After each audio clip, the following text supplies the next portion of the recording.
There's a great fascination and excitement around obesity treatment, but I would like it to be boring.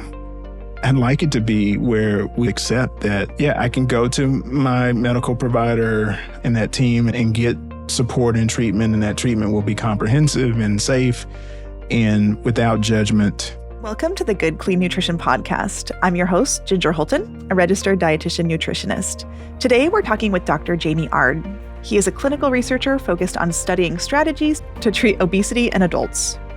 He co-directs the Wake Forest Baptist Health Weight Management Center, where he oversees medical weight management programs.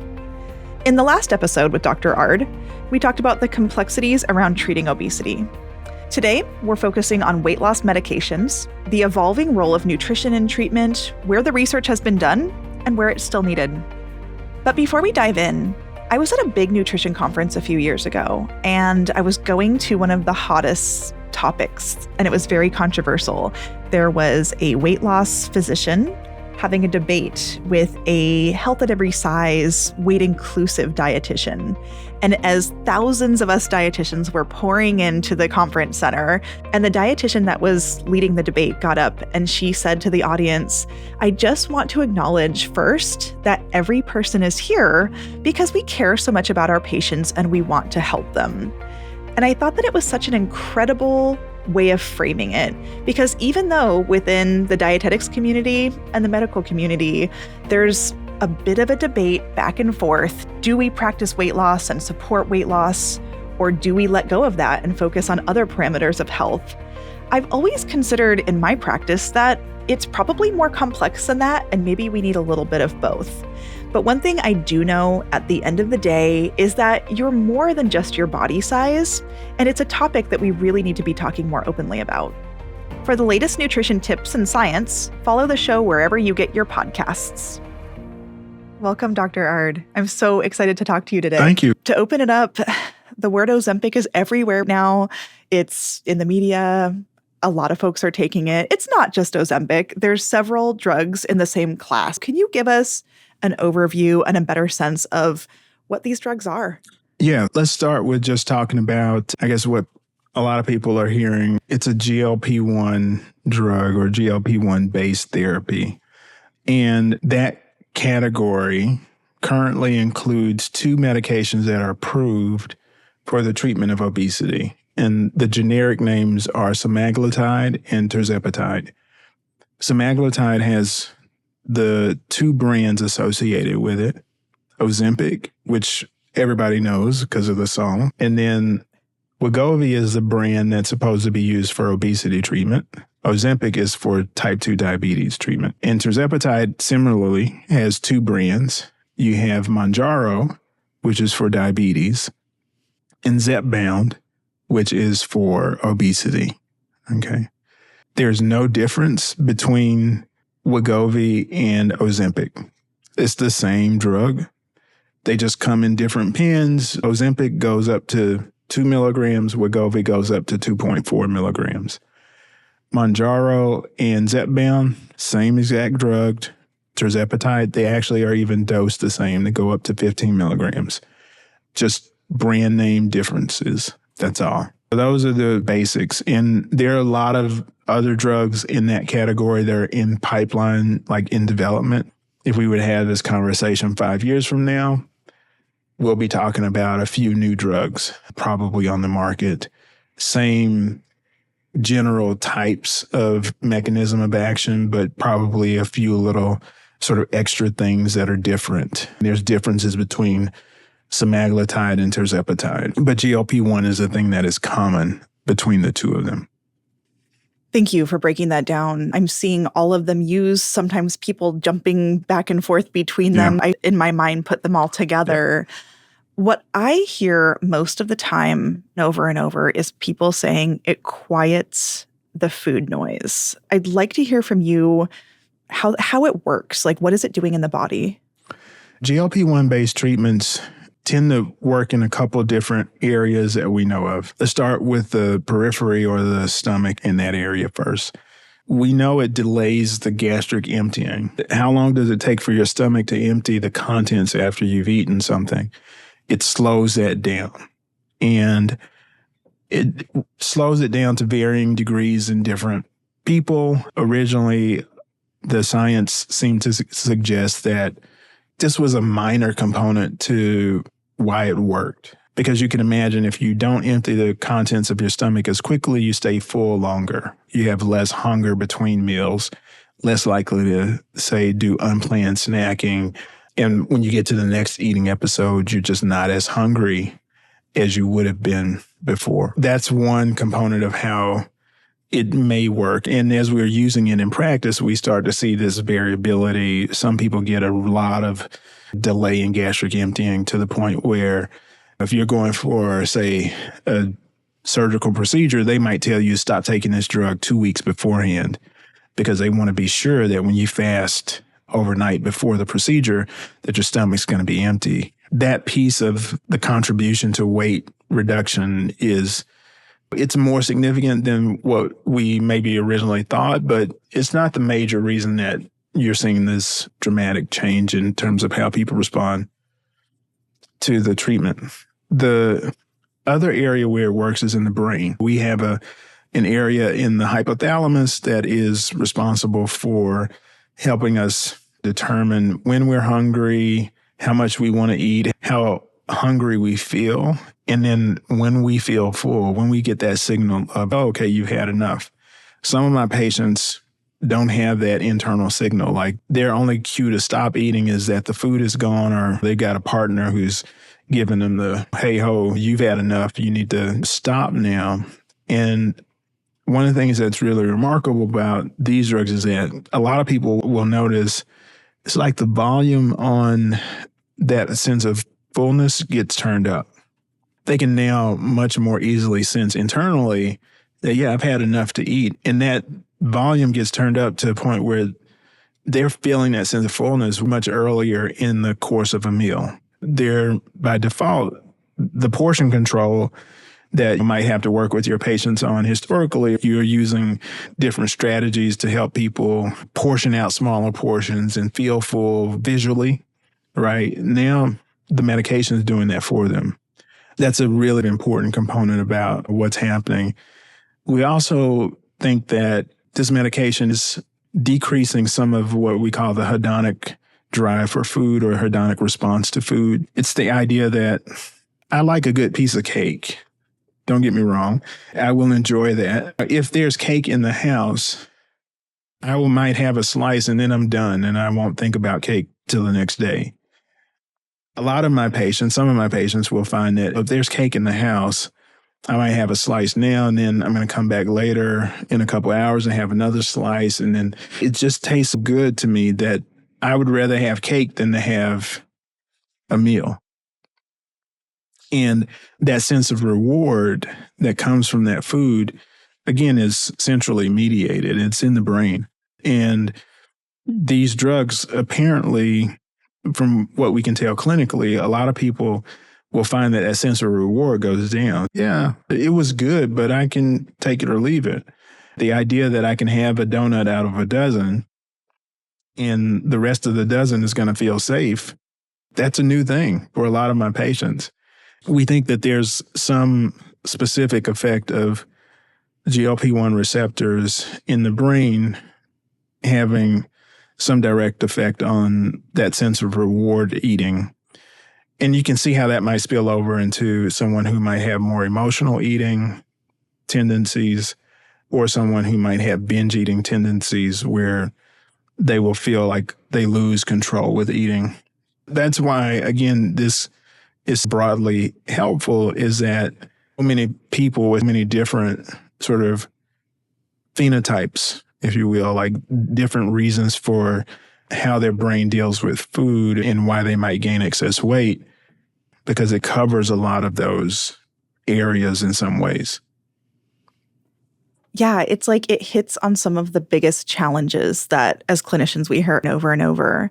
But I wanted to loop back to something you said about variability. And I get a lot of my patients coming to me confused about that. They'll say things like, well, someone else I know lost tons of weight, but I'm not really losing weight, or I'm not really noticing a difference in my hunger or satiety. There seems to be a wide range of the way that people respond to these medications. Very few things that we do lead to a universal 100% response. Amputation is the only thing that I can think of that when we take it off, it's gone, and 100% of the time it's there. But this is one of the challenges that we face in this space, is that we have a disease that we have not yet been able to fully characterize.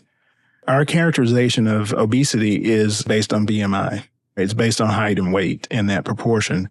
But that tells you absolutely nothing about the disease state that the person has. It doesn't tell you about where the body fat is. It doesn't tell you how long they've had obesity. It doesn't tell you about any of the brain-related food regulation issues in terms of, is this person a hedonic eater? Are they an emotional eater? Are they binge eating? Is that part of it? Do they have food addiction? Do they have food noise? All of those things. I have some patients who don't have the food noise issue. That's not an issue for them, but they might have the lack of satiation issue. That's where they find, yeah, that's incredibly helpful. There's definitely a wide variety of presentations, if you will, in terms of the type of obesity that you might have. We actually think of it as obesities, right? It's not just one disease. Any number of different causes and combinations of factors that create a unique case for each person. Yeah, I think about cancer the same way. Like, it's not just one thing. It's incredibly complex. It's 500 different things. I didn't think of obesity that way. That's fascinating. There are some classifications that people have to meet criteria. Maybe it's BMI, obesity, maybe it's blood sugar levels. Who is this drug for? Who do you like to give it to the most that's going to be most helpful? The profile that I'm generally thinking about these types of medications for, there are a few different characteristics. One, let's start with individuals who find that other strategies have not worked. Despite their best efforts, they've tried other things, and they have complex disease, meaning they've got either a much higher BMI or they have limitations in terms of their capacity to be able to implement certain aspects of their treatment. I had, for example, a patient who needed to get both of her hips replaced. You can imagine that being physically active is not really an option for her. Sure, she could do some upper body related things, but even sitting up for any extended period of time was painful. And in this case, we're working with fewer tools to start off with, just based on the fact that both of her hips are bad. A treatment like this that I know can be effective in driving weight reduction independent of a large volume of physical activity is going to be really helpful. That's what I'm looking for, because I know that this is going to give me on average a better, larger volume weight loss. I'm starting with patients who might be heavier, need to lose a larger amount of weight.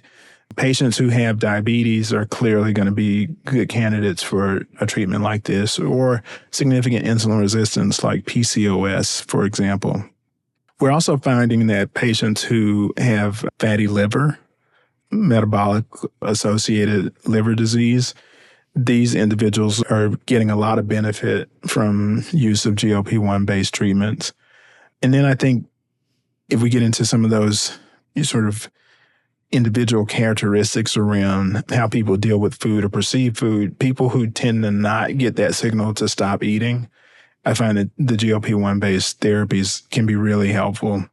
Food noise can be one of those things that makes me think about GLP-1, but some of our other strategies like phentermine and phentermine topiramate combination can be really helpful for that food noise component too. We use that a lot. I like to say for people, if you're thinking about food a lot, but you get a sense of when you're full, like you can feel that sense of fullness, but it's just I'm ready to eat again in another hour if food is around, or if food is around, I tend to pay attention to it a lot, then something like phentermine or phentermine topiramate can actually be really helpful and exactly hit what I need to hit without other side effects that I don't want. Right. And those are what you were calling earlier the older class of medication? Yeah. These are the medications that we have had on the market now for depending on the type of medicine, since the early 2000s, or phentermine in that case, longer, or things that we might use off-label. Topiramate or Topamax is an example of something that doesn't have an indication for obesity treatment, but specialists like myself will use off-label as a way to help address a particular issue. And it has been studied for obesity, but the rate limiting factor was at the higher doses, you get a lot of side effects with it. Not everyone tolerates it. It makes it hard to get it through as approved for the indication of obesity when you have a lot of side effects at that higher level. But it can be incredibly helpful. If I have patients who say, yeah, I just find that I'm drinking a lot of soda and it's hard for me to get away from soda, or in the South, sweet tea, using topiramate can really create I say it has a nice side effect of making carbonated beverages, sugar-sweetened beverages taste pretty nasty. People will just stop drinking it. And it's a nice sort of benefit of it, but it can be a useful tool that way. I did not know that is a side effect of those medications. That's really interesting. Yeah. It's called dyschezia. Yeah, change in taste. Wow, I could see how that could be very helpful. I was getting tea the other day here in Seattle, and somebody asked if it was sweet tea, and I said, no, we never have sweet tea in Seattle. It doesn't exist here. You got to bring your own. You definitely do. Definitely. But you talked about side effects, especially of the injectables, like the GLP-1 medications. My patients are struggling a lot with those. I'm seeing nausea all the time, some vomiting, and then also diarrhea. Sometimes I would call it profound or severe. And then also I have one or two folks that are going the other way and having like really serious constipation. Is that what you're seeing too?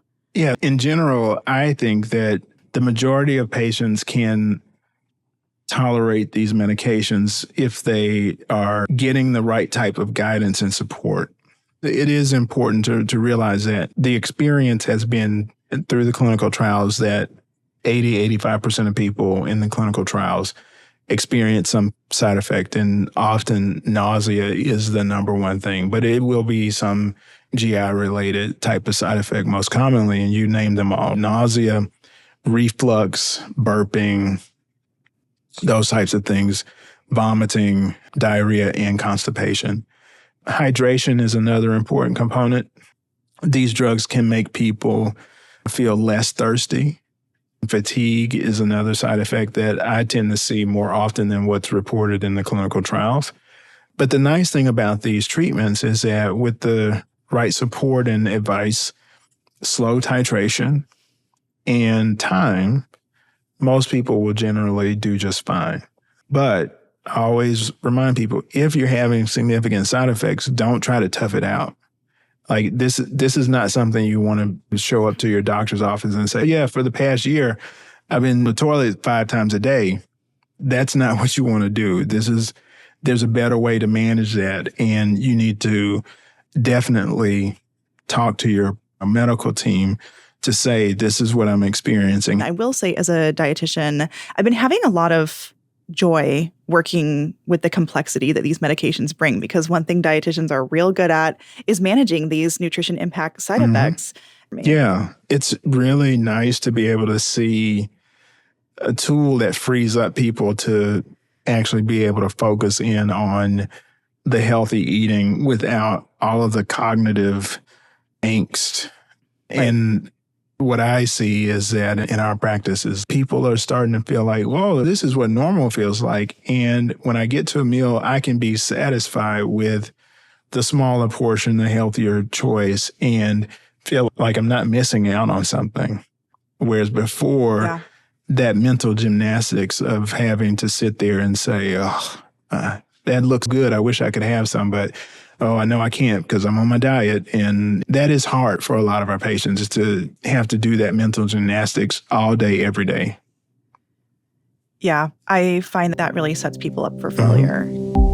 Orgain's all-in-one nutrition shakes are formulated for everyday nutrition and cater to a variety of health needs and conditions. Available in dairy and plant-based options, these shakes have been carefully crafted to deliver 16 grams of high-quality protein, along with up to 22 essential vitamins and minerals, and a wholesome blend of organic fruits and veggies. For little ones, Orgain offers plant and dairy-based organic kids shakes balanced with 8 grams of protein, essential nutrients, and a delicious mix of fruits and veggies. Even the pickiest kids will be asking for more. Take charge of your health and the well-being of others with Orgain. Visit Orgain.com today to explore the full range of products. One thing I wanted to run by you that I have struggled with is when people aren't doing this correctly, I've found that some people are under-eating, and then they're feeling fatigued because they're not getting enough calories. Their hair's falling out, which is a major trigger for me as a dietitian. And sometimes I'll have folks be food tracking, and I'm like, what exactly is happening? They're eating like 600 or 700 calories. Oh, are you seeing that? Yeah, we see that. Fortunately, in our program, because we have great dietitians, we're able to educate people and give them an anticipation of this is what you can expect. And here's why we insist on the things that we do in terms of a meal structure and pattern that is timed and not always tied to, oh, I feel hungry. Because you're going to experience a lack of hunger that may not be familiar to you. And you're going to look up and say, oh, I had something for breakfast, but it's 5 o'clock and I've not had anything else all day. We see that tendency all the time. And we have to really structure the intake with patients to get them to understand, like, your body still needs nutrition. And your path to weight reduction, to healthy weight loss, good quality weight loss is not to just eat as little as possible. It's actually to eat a good, healthy diet that's appropriately fueling what you want to accomplish, and just reminding people of that and saying, okay, we're going to retrain you during this time. And hopefully that sets them up to do well longer term.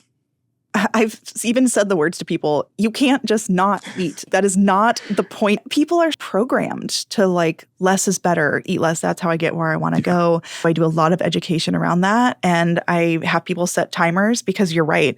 They completely forget to eat, and then you're not meeting your nutrient needs. And then your hair is falling out. Yeah. And your muscle mass is declining disproportionately. And this is where we get into that, again, that idea of quality of weight loss. I think we're quickly moving in the field as we have the introduction of these newer treatments that can get us larger volume weight loss, from just judging what percent weight loss did we get to now being able to say what percent fat loss did we get and how much lean mass did we actually sustain with the weight reduction that we got, because that may be more important in the longer term. And for some of our patients, especially like older adults, it's going to be important now. We don't want to create situations where people are less healthy overall, but smaller. That's not the outcome we want. And you mentioned earlier, just being in a slighter body does not mean you're naturally healthier. I was at a conference this week, somebody was speaking about bone health and saying that they are worried with rapid weight loss, sometimes because of these injectables. We are seeing bone mass take a hit, and I know muscle mass also, and we have to be really careful to protect that. Yeah, absolutely. That's an area of interest of ours in terms of research. I have a colleague who's leading a couple of studies in that space, one around bariatric surgery and prevention of bone mass loss, and another around comparing couple of different strategies to prevent bone mass loss with weight reduction in older adults. But we know with the volume of weight loss that we're seeing that some of our patients, especially those who come in with low bone mass to begin with, osteopenia, will be tipping over into osteoporosis. And I saw an early report not too long ago that suggests that, you're starting to see an uptick in some hip fractures associated with broader use. It is something that we've got to keep our eye on. And fortunately, a lot of this is preventable. Good nutrition and most of these things that we're talking about are totally preventable. But there's a lot more research that needs to be done in order to understand what that optimized intake looks like at the lower calorie target with the use of these medications in particular. But I think we have a good sense of where we need to go. People can just get these from the mail now. Like, people are just getting these medications and taking them. But I'm seeing so many challenges. I didn't know it was up to 85% seeing pretty intense side effects. And we're talking about bone loss. We're talking about under eating. People really need to be working with a physician and dietitian, it sounds like. Yeah, this is not something that people need to have a DIY kit for. We're talking about a chronic health condition. We're talking about very powerful medication that is essentially mimicking hormones that your body naturally produces. And you can absolutely get into some significant complications that without the right counseling support could have a real negative consequence in terms of your health that could be worse than where you started. One of the things that I'm hopeful that will evolve over time in the treatment of obesity space is that we will move from this idea that you just have to take a quick shot, take a pill, and everything else will fall into place and voila, you're done. We've got plenty of history to know that's not the case. And as we bring these newer treatments that are much more powerful into the arena, I think we're going to have to retool our health system and train people and create the workforce to be able to support better treatment. Because going back to this idea of quality of weight reduction, I think that's going to be our ultimate metric, is being able to say, yeah, in order to see the health improvements that we want, we've got to put all these things together. And you just highlighted something that I really want to talk about, which is calories in versus calories out. I am really struggling with this concept. I have for a long time, and I talk about it a lot with my clients. But what do you think about the mantra of just burn more calories than you take in? Yeah. Fundamentally, I start off with the concept of you can't create weight loss without an energy deficit. In order to see loss of fat mass, you have to have some type of energy deficit in order to be able to access those fat stores and burn those calories that are stored there. Otherwise, that just doesn't happen. In order to create an energy deficit, you have a number of different ways that you could do that. You could exercise a bunch. It's a very inefficient way to create an energy deficit. And women, unfortunately, don't create that energy deficit with exercise alone very well. And those studies that have been done with just adding exercise, women tend not to lose very much, maybe a couple kilos. Men can lose more, but again, the volume of exercise has to be pretty high, and most people will have a compensatory response where you get more efficient and you tend to get hungrier. That's why you go to the Starbucks after the gym. That is one way to do it, exercise only. The other way to do it is through food, and it's a very efficient way to reduce your calorie intake is by decreasing the calorie density or the volume of food or both. But you do have to, as a final pathway, often reduce the energy intake. Now, you can create energy deficit in other ways by malabsorption, for example. Some surgical procedures or orlistat creates malabsorption by not absorbing all the calories, and you pass some of those calories out in your stool. That can get a little messy. Yes. It is part of a strategy to help you potentially waste calories, and then you create an energy deficit that way. The one strategy that we've historically never really had success with is increasing resting metabolic rate. You can think of drugs that have tried to do that, ephedrine, things that really raise your heart rate and make you sweat a lot and you just burning all this energy off. But those drugs have historically just been dangerous. And it's hard to create an energy deficit by just burning more calories at rest. Ultimately, based on what we understand and know, the final common pathway to create an energy deficit is most efficiently achieved by reducing food intake and usually some combination of increased physical activity to help support the skeletal muscle, lean mass, as well as keep your resting energy expenditure from totally tanking when you start to reduce your energy intake. That's the way I think about it. Yes, you have to create an energy deficit. Reducing food intake is a part of that. But the problem with the calories in, calories out mantra is that it's very simplified. and it doesn't take into account, well, once you start to reduce your calorie intake, all of the compensatory things that happen to where your brain says, you must be starving, and we're going to do everything that we can to preserve your body mass, and starts to adjust these things so that you don't waste away. Your brain doesn't know that you're doing that on purpose. It thinks this is something bad, and it doesn't want you to turn into a snowman and melt away. That's the complexity that calories in, calories out doesn't capture. I push back on that a lot, but I really appreciate you saying we need to create a deficit. That part is true, and you do need to burn more than you're taking in. But I talk to my clients. I'm like, how old are you? What's your muscle mass? What's your fat mass? What are your hormones doing? What's your inflammation doing? What's your brain telling you? What's your relationship to food?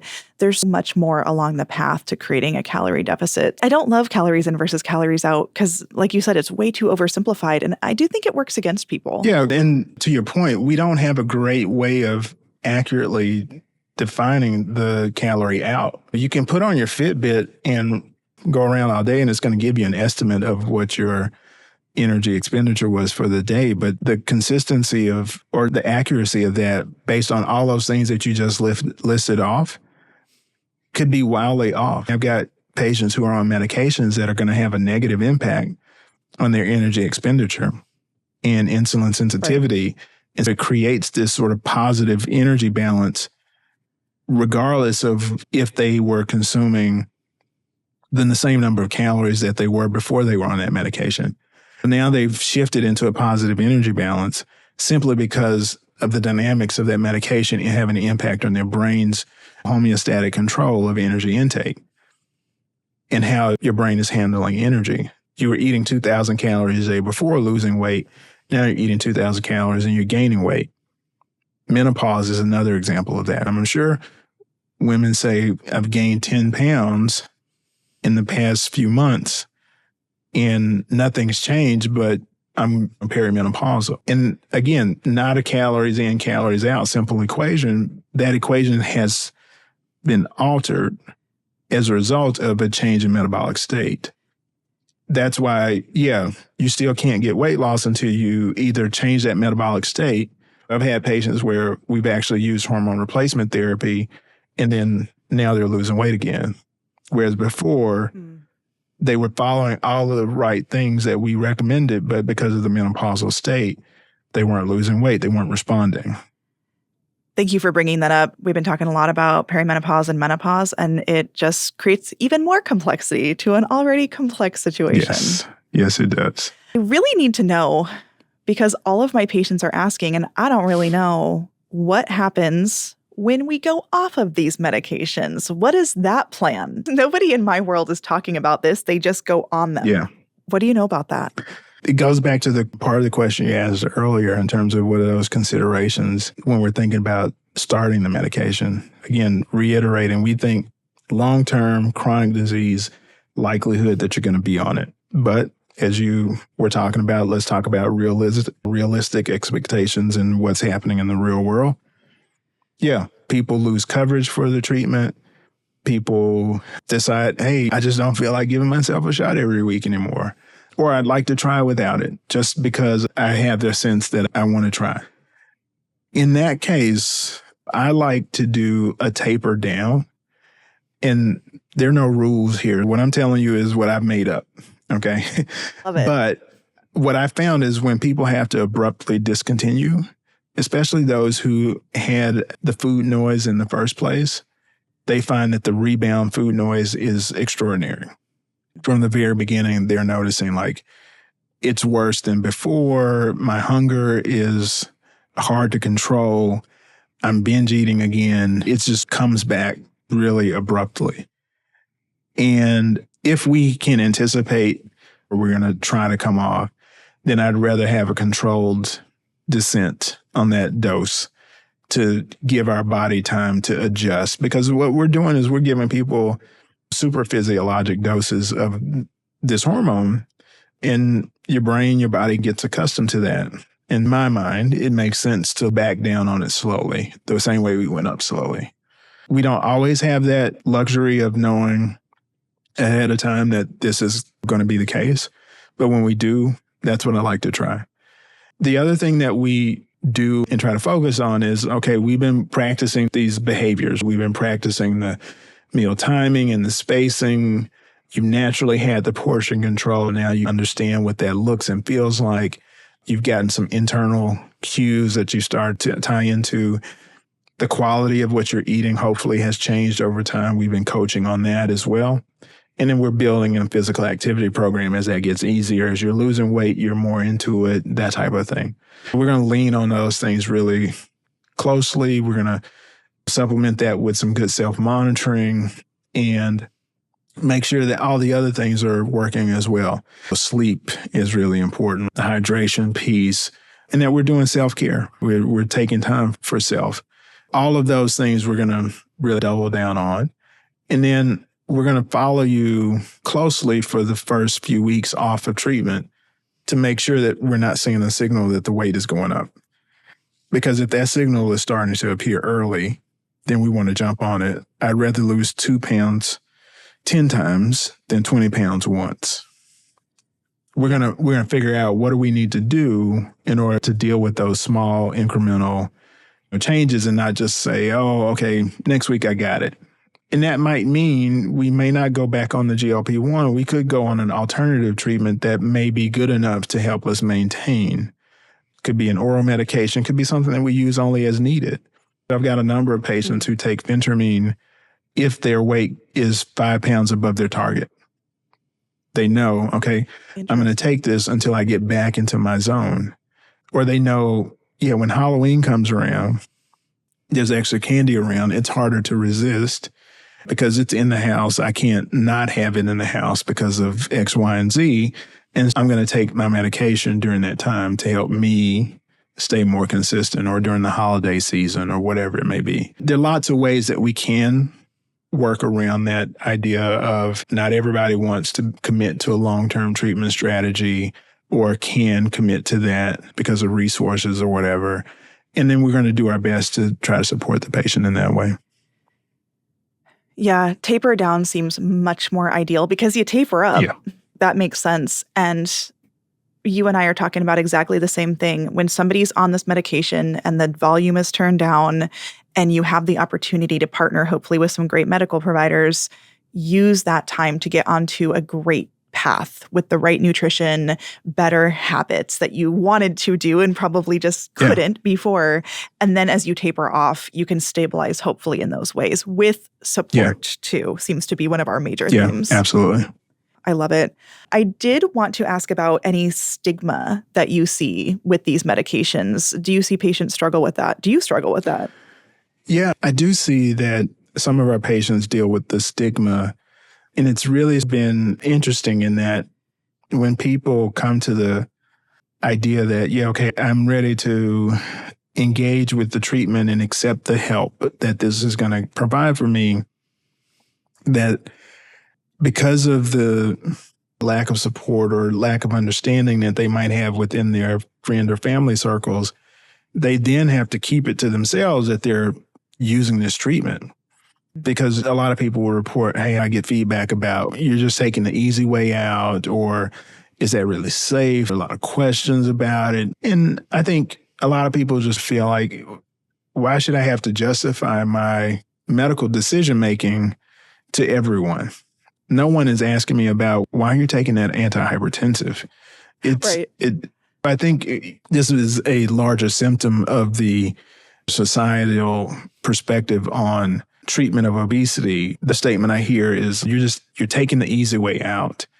And I'm like, what in life do you ask for? No, make this harder. I really need to prove myself to everyone. Make the difficulty of this as hard as you can.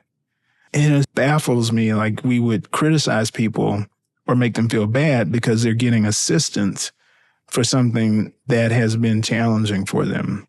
And in my opinion, it comes from this idea we assign virtue to people who have been successful with a lifestyle-only approach. We hold them up as heroic and super disciplined and able to overcome the odds and beat it. And I'm not discounting what a lot of our patients do in terms of making healthy lifestyle changes and being able to implement that, get the health outcomes that they desire, that is wonderful. But that doesn't mean that we should expect that everyone can achieve that same outcome. Just because the person who's 6'10" can dunk the basketball doesn't mean that if I put on the same uniform and the same shoes and go on the same court that I'm going to be able to dunk a basketball. You can't tell from where you're sitting, but I'm not going to dunk a basketball. Why would we expect that just because someone else had the resources and the wherewithal and the biology to respond to a lifestyle-only intervention that everybody else should have to do that? And my hope is that eventually we get past that and that we're able to accept that different people need different treatments. Just the same way we accept that different cancer patients are going to need different cancer treatments based on their genetics or based on the source of the disease or the location of the disease and when it was diagnosed and all these other things. And one day we'll get there. It's health equity, not treating everyone exactly equal. I'm not going to dunk any basketballs either, to be honest. Not at all. Not at all. And I had one final question on this thread. Where do you want to see this conversation go? Like, where do you hope that it is 5 years from now, 10 years from now, in the media or in our culture? I would like it to be where, it's fun to say there's a great fascination and excitement around obesity treatment, but I would like it to be boring. I'd like it to be where we accept that, I can go to my medical provider and that team and get support and treatment, and that treatment will be comprehensive and safe and without judgment, and that people will accept that I am getting treatment and be supportive of that. I would love for that to be the case, and it's not a big deal that I'm taking this injectable or taking this pill as a part of my treatment plan, and that I'm going to do it long term. I'm going to get care long term for this chronic disease. If we can get to that point, then we've made a big difference in terms of the conversation. Yeah, less emotionally charged. That would be really nice. Yes, let's do this again in a few years and we'll see where we're at.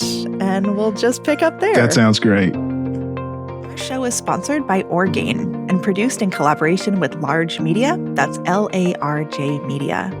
Thanks for listening to this episode of the Good Clean Nutrition Podcast. To stay up to date on the latest podcast episodes, be sure to follow. If you like this podcast, I'd love for you to let me know. You can rate and review this show on Spotify and Apple Podcasts, or you can give us a thumbs up on YouTube if you're watching right now. I'm Ginger Hultin. You can find me online at gingerhultin.com. Thanks so much for listening.